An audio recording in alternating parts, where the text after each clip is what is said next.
According to the United Nations Office on Drugs and Crime, UNODC, trade-based money laundering, TBML, is a major source of illicit finance and one of the most frequently used methods to launder proceeds of crime. The UNODC estimates that TBML accounts for a significant proportion of the estimated $1.6 trillion in annual global money laundering proceeds. Trade-based money laundering, or TBML, is the process of disguising the proceeds of crime and moving value through the use of trade transactions in an attempt to legitimize their illicit origins. Criminals use TBML to launder the proceeds from crime or corruption, evade taxes and customs duties, avoid capital controls and sanctions, and illegitimately claim subsidies, drawbacks, or rebates. Some common TBML techniques include over and under invoicing of goods and services, multiple invoicing of goods and services, false description of goods and services, false description of the country of origin of goods and services, phantom shipments. Detecting illicit trade can be difficult. This responsibility is largely shouldered by law enforcement authorities, banks, and customs authorities.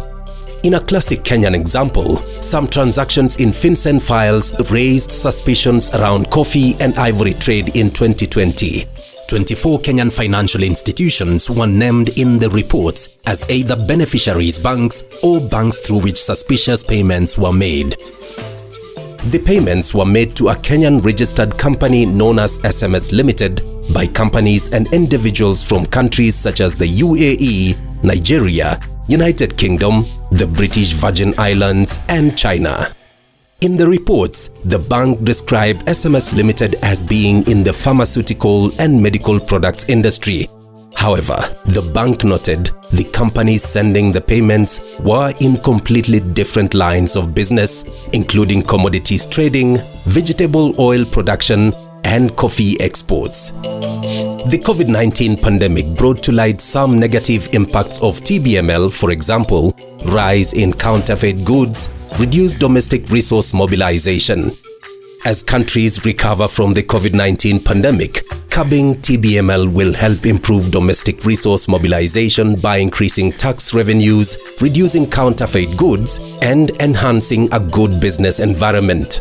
To mitigate the risk of trade-based money laundering, countries should establish beneficial ownership registers to curb the anonymity of criminals conducting illicit businesses. Customs authorities should have access to BO registers. Countries should implement real-time information exchange to detect suspicious activity.